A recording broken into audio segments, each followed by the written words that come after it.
Hello दोस्तों, स्वागत है आपके अपने YouTube channel CS study classes में।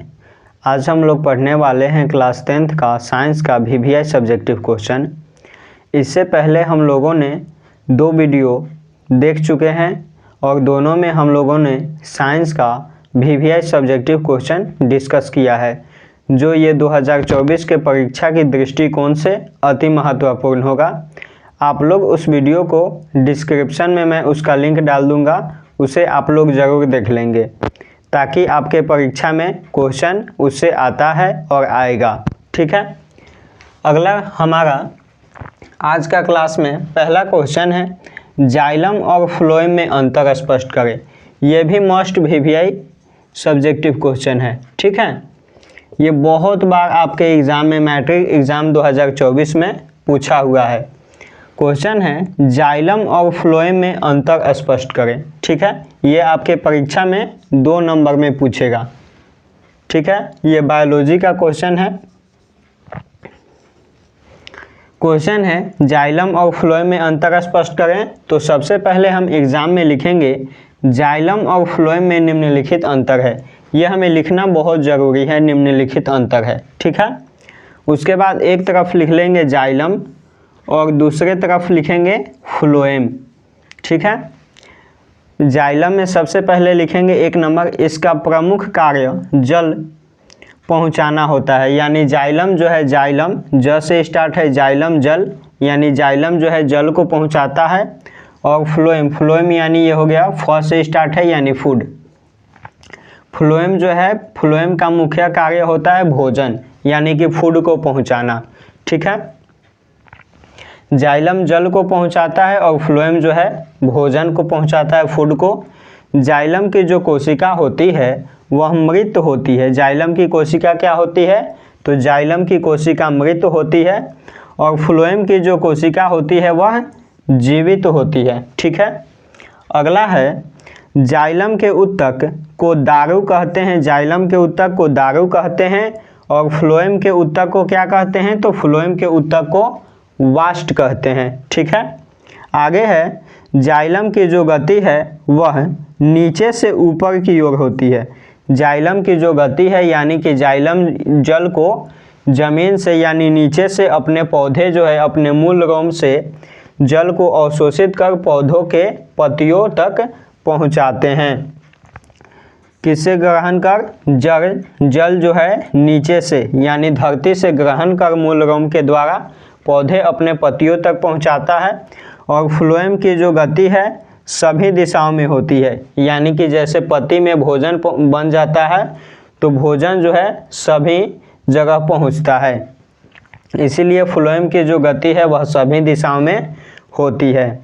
अगला क्वेश्चन है हमारा, निकट दृष्टि दोष किसे कहते हैं? ये भी बहुत बार परीक्षा में पूछा हुआ क्वेश्चन है। ठीक है, इसको भी आप लोग याद कर लेंगे। आंसर होगा इसका, वैसा दृष्टि दोष जिसमें निकट की वस्तु स्पष्ट दिखाई देती है, निकट दृष्टि दोष कहलाता है। यानी कि निकट दृष्टि दोष में निकट की वस्तु स्पष्ट दिखाई देती है। ठीक है, यानी निकट दृष्टि दोष होगा तो उसमें निकट की ही वस्तु साफ साफ दिखाई देगी। इसका कारण क्या होता है? तो इसका कारण होता है नेत्र लेंस का, नेत्र लेंस और रेटिना के बीच की दूरी बढ़ जाना।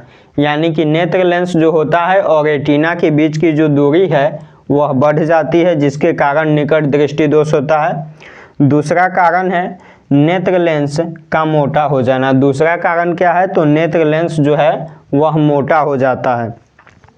अब इसका उपचार कैसे करेंगे? यानी निकट दृष्टि दोष हो जाएगा तो इसका इलाज कैसे होगा?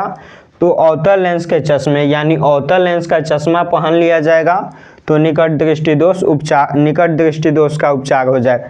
अवतल लेंस को अपसारी लेंस भी कहते हैं। ठीक है, इसको याद रखिएगा। अवतल लेंस को अपसारी लेंस भी कहते हैं, अपसारी लेंस। ठीक है, इसको याद रखेंगे कि अवतल लेंस को अपसारी लेंस भी कहते हैं।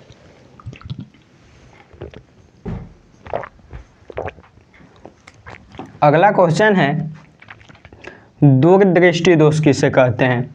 तो दूरदृष्टि दोष कहते हैं वैसा दृष्टि दोष जिसमें दूर की वस्तु स्पष्ट दिखाई दे।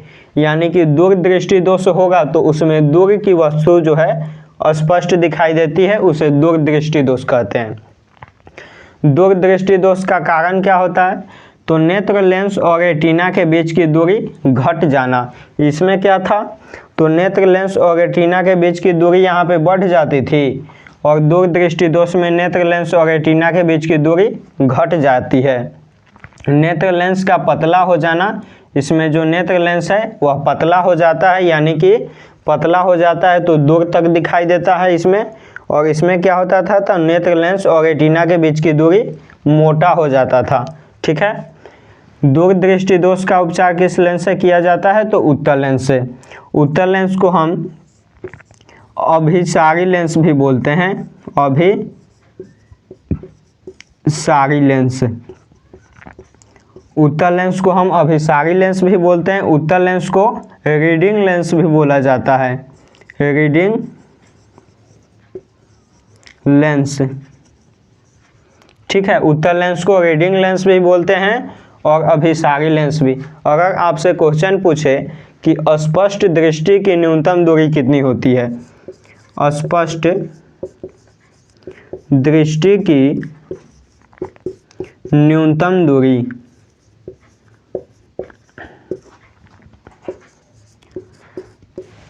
तो स्पष्ट दृष्टि की न्यूनतम जो दूरी होती है, यानी कि कितनी दूरी तक की वस्तु को हम साफ साफ देख सकते हैं, तो वो होता है 25 सेंटीमीटर। यहाँ पे सेंटीमीटर के जगह पे आपसे ऑब्जेक्टिव में मीटर, मिलीमीटर, सेंटीमीटर स्क्वायर भी ऑप्शन में देता है, तो ध्यान में रखेंगे 25 सेंटीमीटर होता है।